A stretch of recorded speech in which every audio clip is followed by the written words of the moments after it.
Entonces vamos a empezar con la siguiente, vamos a dar paso a la siguiente intervención, que es de doña María Álvarez Díaz, importancia léxica y gramatical del latín, del griego en el aprendizaje de las lenguas extranjeras estudiadas por los alumnos inglés, francés y alemán.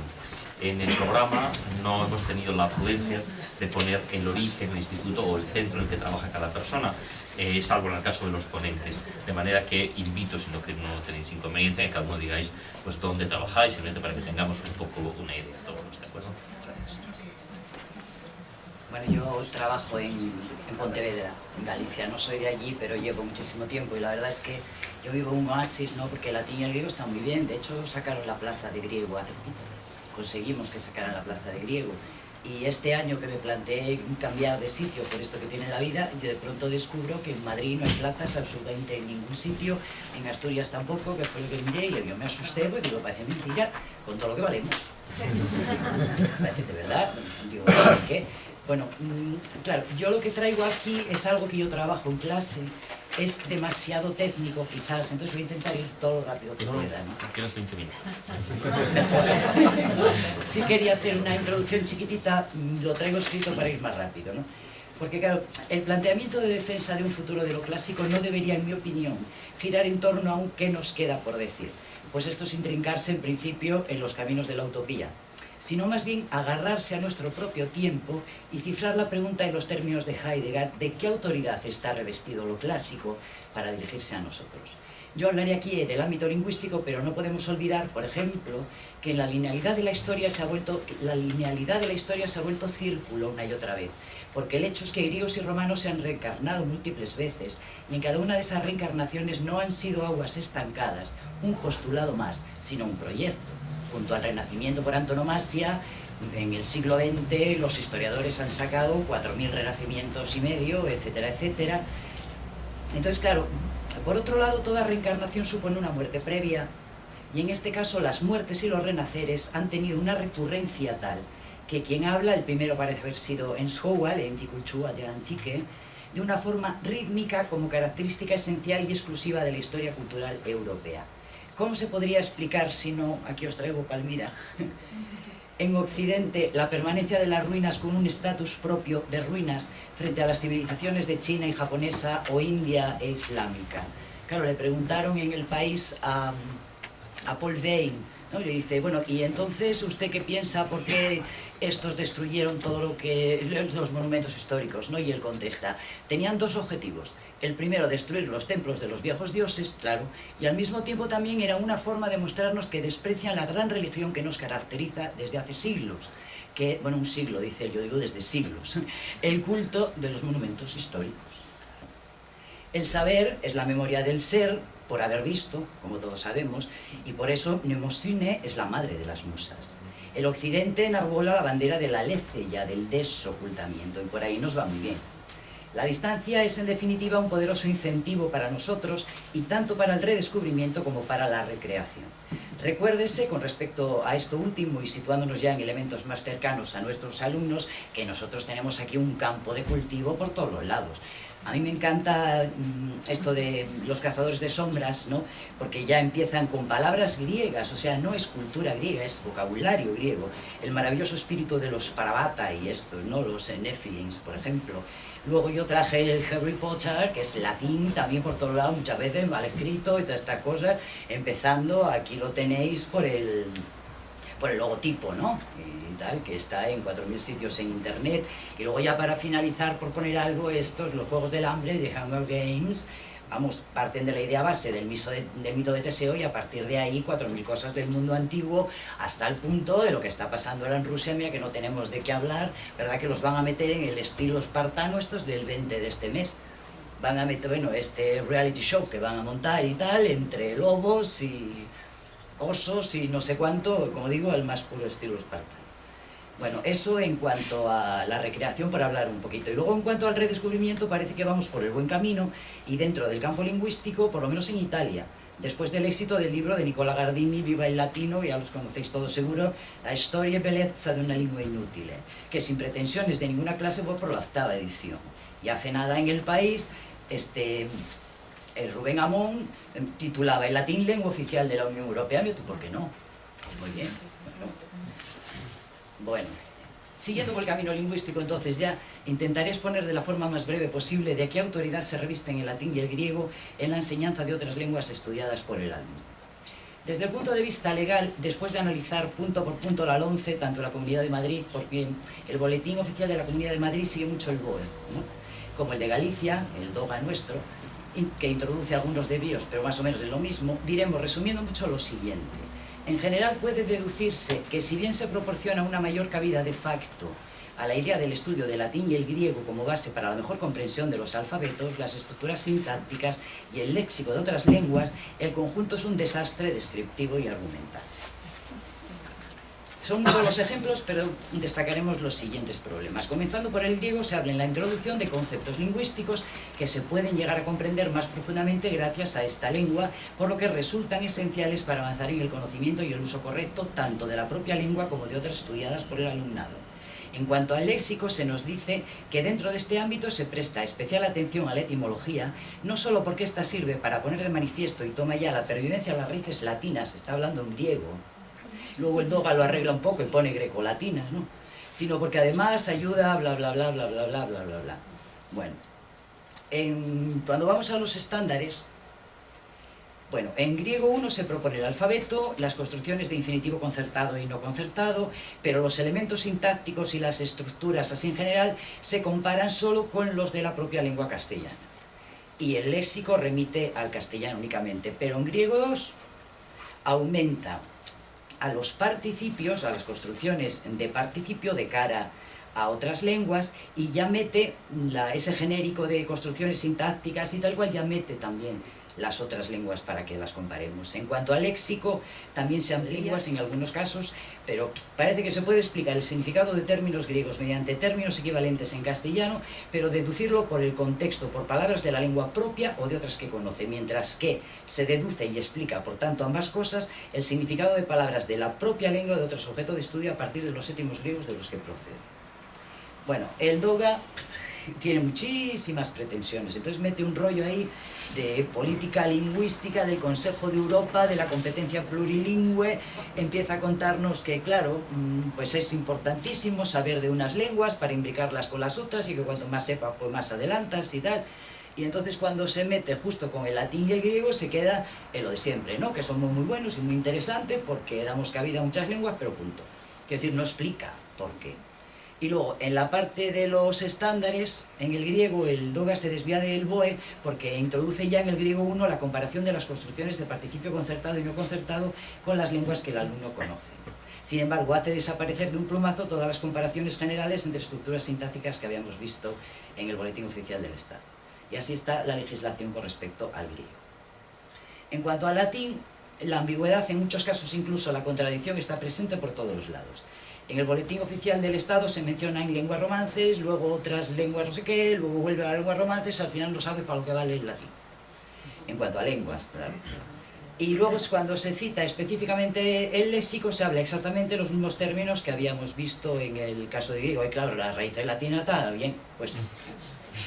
Y luego en el terreno específico de los estándares seguimos encontrando el referente a otras lenguas, casi los mismos lugares que en el caso del griego, el alfabeto, las construcciones de infinitivo y participio, y luego en el caso del léxico se desvía un poco, porque en cuarto de la ESO se nos deja ya en el bloque 1 servirnos tanto de la propia lengua como de otras modernas para traducir del latín palabras transparentes, si bien si nos adentramos en el bloque dedicado justo al léxico tal, dice, resulta que para los términos latinos no estudiados el alumno debe deducirlos partiendo del contexto de palabras de su propia lengua. Como en el caso del griego, la ampliación a las lenguas que conoce se realiza con los cursos más avanzados. Finalmente, la identificación de la etimología del léxico común en latín 1 y del léxico común y especializado en latín 2, solo se permite hacerlo aquí con palabras de la lengua propia.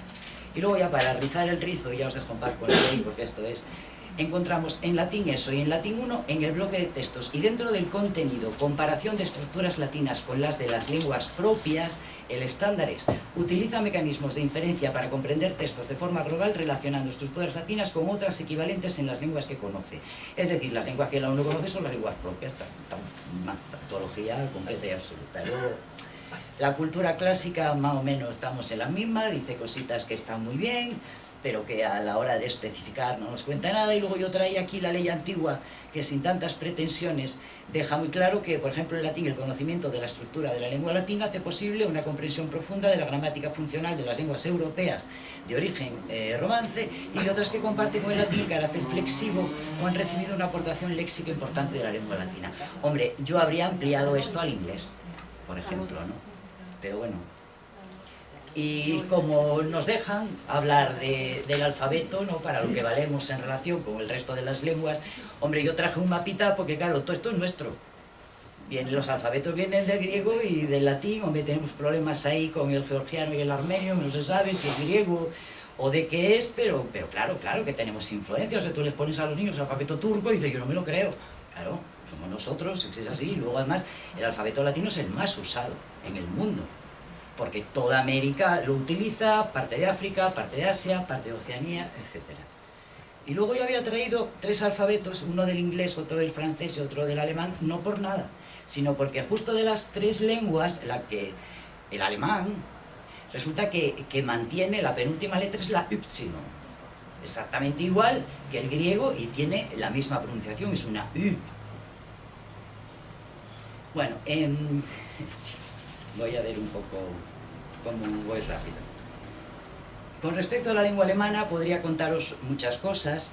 Por ejemplo, mi experiencia en la Facultad de Traducción e Interpretación de Vigo, pues para mí hubo un antes y un después de Beckmann, porque ahí fue donde me di cuenta de que gracias a mi formación clásica yo también tenía algo que aportar frente a mis compañeros, que quien más quien menos había hecho un Erasmus en Alemania, tenía familia allí, iba por los veranos, o hacía poco que había venido a vivir a España. Porque el asunto es como sigue. Cada semana un grupo presentaba la traducción de un determinado texto y uno de los primeros fue un folleto de una exposición de Beckmann, que se tradujo así, y repito, los autores no eran cualquiera porque para encima la nota media que piden ahí es un 8, un 9, una cosa así. Claro, una cosa es traducir. El público será testigo de un monólogo artístico que seduce por su carácter inmediato e intimista. Lo especial de los trabajos expuestos reside en la técnica maestra y la variedad de los temas, sobre todo aquellos que revelan una faceta apenas conocida de este maestro contemporáneo. Y otra cosa es decir, el público será testigo de un lenguaje artístico propio. Porque claro, el alemán Selbstgespräch, tú lo vas a buscar en los diccionarios hasta especializados y te lo traduce por soliloquio o por monólogo. Pero aquí no se trata de que el pintor hable consigo mismo, sino de que posee un lenguaje propio. Y esto lo hacemos nosotros, los que tenemos formación clásica. No cualquiera que se va al diccionario y ya está. Y luego sigue, lo especial de los trabajos expuestos reside además en la técnica maestra y la variedad de los temas, sobre todo en que revelan una faceta apenas conocida de este maestro de la modernidad o de las vanguardias. Bueno, ¿cuál es la diferencia entre una traducción y otra aparte que del léxico? Pues que tenemos hay un complemento regido del verbo, que es darin, y luego hay una completiva en la posición explicativa, que para nosotros es tan normal, pero para el resto de la humanidad no, que es justo das y tacatá, tacatá, tacatá. Y ahí estaba la diferencia, y claro, hay una buena traducción y otra, pues que no lo es. Este tipo de problemas sintácticos tiene lugar no solo cuando nos enfrentamos a la lengua alemana, sino también cuando nos acercamos a la francesa e incluso a la inglesa. Pongamos algunos ejemplos de la francesa. Si quitamos de en medio los pronombres de tercera persona, complemento directo, complemento indirecto, tipo je l'ai fait, je lui ai dit, je l'ai ta. Otro de los errores más frecuentes en francés procede de la confusión entre pronombre relativo qui sujeto y que objeto. Imprescindible a la hora de establecer sobre qué hablamos y quién habla, persona, animal o maceta, en un texto complejo o simplemente abstracto. Resulta claro que una buena formación clásica no se plantea estos problemas para alguien que está acostumbrado a oraciones así. Y ya incluso los primeros días no, pero al segundo mes ya estamos dando un ja, un manzana en ja, ¿no?, que es una oración de relativo sustantivada. Tú esto lo metes en un contexto francés y ya chupado. Bueno, yo tengo aquí una serie de ejemplos, tampoco os quiero yo liar, pero eso, cómo se puede llegar a niveles de dificultad increscendo, ¿no?, y luego utilizarlos en francés, y entonces los niños lo entienden y lo ven fácil, ahí no hay ningún problema. Por este mismo sistema también se puede llegar a mayores complicaciones, como son el tum del francés, que es nuestro quorum virtus, por ejemplo, es exactamente lo mismo. O los interrogativos, ahí suelen tener muchos problemas, el qui est venu, qui est-ce que, tu as vu, que si lo comparas con el griego, en griego son sencillísimos. Tiselfe, tinaides, es mucho más fácil explicarlo desde ahí que como lo hacen los franceses. A partir de ahí, también lo más temido del francés son las famosas concordancias del participe passé. Entonces, la concordancia con el sujeto, pero también la del complemento directo, que es cuando está situado delante del participio. Il nous a invités, si es plural, au restaurant, y así. Y claro, esto resulta sencillísimo porque nosotros en primero de bachillerato estamos dando esto en griego, que dice, detecta el error de las siguientes construcciones, corrígelo y tradúcelas. Y por ejemplo la segunda, ¿no? Dice, a ver, el nomitsontas, ahí lógicamente está mal, debería ser un nomitsontes, ¿verdad? Concertando con joviacenayo, que para eso es nominativo. Entonces, después de esto, lo otro, pues es muy fácil. Luego, el partitivo francés es, claro, es que Imbert lo explica muy bonito, ¿no? Entonces, ¿qué diferencia hay entre un jaimatos, genitivo, partitivo, ¿no? en griego, que en francés es du sang, utiliza su partitivo también? Entonces, claro, explica, claro, Tiresias toma una parte de la sangre de las víctimas sacrificadas por Ulises, porque estamos hablando de una cantidad de bebida deducida de un todo. Mientras que si yo digo jaima, utilizo el acusativo, utilizo el artículo determinante le sang, evidentemente estamos hablando de una bebida considerada en sí misma, ¿no? Luego el pronombre en francés también es muy bonito explicarlo desde el griego. Desde, por ejemplo, Heródoto dice eisi auton, está hablando de las hormigas gigantes, ¿no? Dice, de ellas las hay, tacatá. Y claro, el francés tiene que decir il y en a, ¿no? Vale, por lo que respecta a la lengua inglesa, suelen plantearse más dudas sobre la necesidad de pilares clásicos sintácticos. Pero claro, si dejamos aparte pronombres personales, que también, incluida la construcción there is o there are, los relativos, los interrogativos, las cláusulas en in, las cláusulas en id, que si puedo vuelvo. ¿Qué me decís de las construcciones de acusativo más infinitivo idénticas a las de su objeto más infinitivo?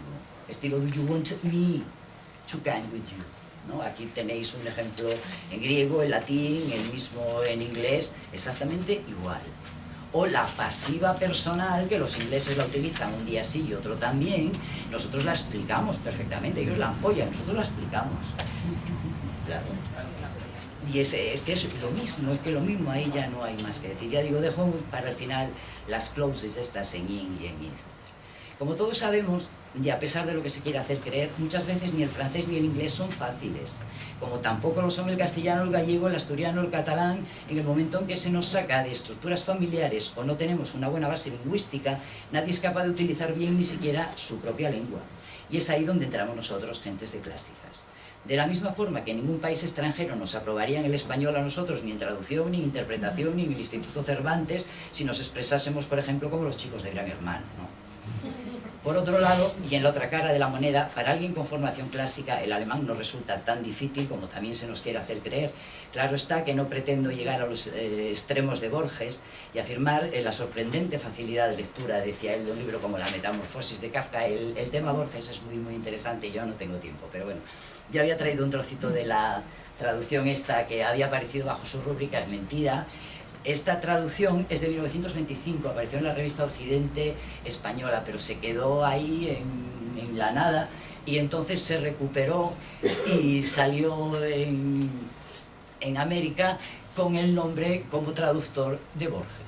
Y entonces una filóloga alemana lo descubrió, porque además esta es muy interesante, es de 1925, es la primera, antes de las francesas y de las inglesas y tal y cual. Y cuando se vio descubierto Borges, claro, este sorrentino que tiene un libro sobre 7 conversaciones con él, le pregunta, ¿no? Y le dice Borges, no, es verdad, es que fueron los editores, no sé cuánto, pero no, yo no hice la primera, pero las otras de la edición sí. Entonces Sorrentino se pone a investigar, resulta que tampoco. Un pecado de hibris, lo que pasa que no fue la tragedia griega, él tuvo mucha suerte y siguió con el mismo nombre, pero fue así. Y yo os traía, hombre, el principio de la Verwandlung. Porque claro, la Verwandlung, los alemanes tienen la palabra metamorfosis, ¿no? Lo que pasa que es que las metamorfosis de Ovidio, ellos las llamaban Verwandlungen, ¿no? Entonces ahora por eso se quiere poner el título de la transformación en español, ¿no? Por esa herencia ovidiana que tenían los alemanes. Bueno, Aquí, por ejemplo, tú ves eines Morgens, ¿no? Es una mañana, es un genitivo temporal exactamente igual que un gemeras o un nictos. Y luego, esto está lleno de participios que son muy complicados en alemán. A partir de los nuestros, no, la diferencia es que si son modificadores se declinan y si son predicativos, pues no se declinan. Ahora, claro, ponte a contárselo a un niño, ¿no? De 17 años, que no pase por nosotros. Esto también hay que contarlo. Bueno, aquí estaban los participios, el desen, este, cuyo, nuestro y tal. Y... a ver, quiero ir tan rápido. Como decía, no puedo apoyar las declaraciones de Borges sobre la facilidad de lectura de la metamorfosis porque no considero ni mucho menos que sea así. Pero uno sí que puede expresarse en la lengua alemana y hacerse entender por alemanes mediante palabras portadoras de raíces latinas y griegas. Hablo de hacerse entender por alemanes porque tal como está la enseñanza de los idiomas, ni a los chinos, ni a los norteamericanos, ni a los ingleses, ni a los malayos se les da apenas acceso a este tipo de vocabulario hasta cursos ya muy especializados. Y por ejemplo, dejando a un lado el vocabulario más concreto de los ámbitos de la tecnología, la medicina, la física, la biología, la lingüística, etc., o los conjuntos temáticos como los meses del año, a la lengua alemana también pertenecen en perfecta correspondencia con la lengua inglesa, también hay que decirlo, palabras del tipo, y reducimos, digo, al mínimo la lista, pues tenemos argumentación, argumentieren, igual que argument o argue, discusión, discutieren, igual que discussion, etcétera, etcétera, y muchas más de las que traía yo aquí. Luego, además, ingleses, alemanes y franceses son mucho más fieles a las grafías grecolatinas que nosotros, en nuestra lengua castellana. Basten aquí unos pocos ejemplos, pero es que además los alemanes pronuncian muchísimo mejor el griego, ¿no?, que nosotros, es decir, symposium, ¿no?, frente al inglés symposium, ahí no se respeta nada, el francés tampoco, symposium, pero los alemanes se hacen esa U, ya dije antes. Luego la G, la transcripción de la G griega, cuando sigue consonante se pronuncia como K, synchronisieren, pero cuando sigue vocales la J, archetype, exactamente igual. Frente a ingleses, que sería archetype, frente a franceses, que es archetype, ¿no? Y la F, la P más la aspiración, sí que se mantiene absolutamente en todos los lados, igual que la mantenemos nosotros, ¿verdad? Y luego yo tenía también la cosa esta de que una Z griega, la T más la aspiración, justo los alemanes no la mantienen, y yo no sé si los ingleses para fastidiar hicieron esta reestructuración, ¿no?, y la pronuncian como Z, por ejemplo, anthropologie frente a anthropology, ¿no? Incluso, bueno, yo quería hablar un poquito del gallego, pero como no me da tiempo ya está. El gallego para alguien que ha estudiado griego es muy fácil, porque hicieron una reestructuración y entonces donde hay espíritu áspero hay H, sí o sí. En gallego armonía con H, ¿no? Y yo qué sé, admirables con B, claro, mirabilis, ¿no? Entonces es mucho más fácil. Bueno, eso muy rápidamente, yo es como el terreno de la práctica, ¿no? Yo en cuarto de la ESO este año y en primer bachillerato también, porque venían niños nuevos, yo empecé con Frozen en latín, el Ibere, el Edinburgh. Entonces les puse la canción en latín para cubrir huecos y estas cosas, y así fue como se enfrentaron ellos al latín. Claro, a través del inglés yo les di la traducción en... Yo les di la traducción en inglés, que es la que se sabe, ¿no? Entonces ahí cogieron contexto y a partir de ahí trabajando. Y luego en primero de bachillerato, en la ESO no, se la di en francés y alemán, a ver, un cachito, y ahí lo estuve una hora pensando a ver qué se sentía, y muy bien, y al final muy bien. Y claro, por ejemplo, un texto así, ya hablo del terreno práctico, no de la hora de trabajar todo esto en la práctica. Cuando doy el relativo, tanto en cuarto de la ESO como en primero de bachillerato, yo empecé con un Teseo, claro, que atrae mucho y tal, ¿no? Entonces tenéis arriba el texto en latín y abajo lo tenéis en inglés, en francés y en alemán. Y entonces, ¿para qué valemos nosotros? Pues vamos a ver, ya empezamos con el quo, con el relativo. Ahí lo tenéis, el who, to del inglés, el a, que del francés y el dem del alemán. A ver si no es con una misma lengua que solucionamos tres, ¿verdad?, para poder explicarlo. Luego, claro, ¿qué tiene este texto? Este texto tiene la completa conservación de los nombres propios griegos a través del latín, ¿verdad? Ahí lo tenéis, Theseus en inglés, Thésée en francés, Theseus en alemán, igualitos esos y los demás nombres propios que yo había puesto ahí. El nombre común también, el labyrinthum, ahí está. labyrinth en inglés, labyrinthe, perdón, que después tengo el francés, labyrinthe y labyrinthe en alemán. Igualito. Lo que sí les había puesto es la otra palabra que tienen los ingleses y los alemanes, ¿no? El Maze y el Irrgarten para laberinto. Y luego, después de un mes o algo así, meto ya participios que nos deja la ley. Y entonces dice, por ejemplo, magno amore cesei capta. Capturated en inglés, la if clause. Luego tenemos prise para francés, el participe passé. Y luego tenemos el alemán, el gefangen, que ahí es muy fácil porque es predicativo, lo que yo decía antes. No hay que declinarlo, etcétera, etcétera, y así se puede explicar. Y luego, por eso, ya he acabado. Esto simplemente, en Galicia hasta ahora vamos a Eutropio y a Fedro, ¿no? Entonces yo os traía ahí, como trabajo con ellos, pues nada, el principio de Eutropio es porque los gentilicios se mantienen en inglés y se mantienen en alemán, el Roman Empire, el Römische Reich, ¿no? Como se mantienen en latín, con lo cual igualitos, otra vez nombres propios, el juego de la pasiva personal, bueno, etcétera, etcétera. Que sí, que claro que sí, que con nosotros aprenden mucho y así es como se funciona. Claro. Otra cosa es que tú les andes contando tonterías y que con que digan 4 estupideces en inglés y en francés y se larguen ahí a Alemania a preguntar la hora, ¿verdad? Hoy cuánto sé. Pues no, no es verdad. Muchas gracias.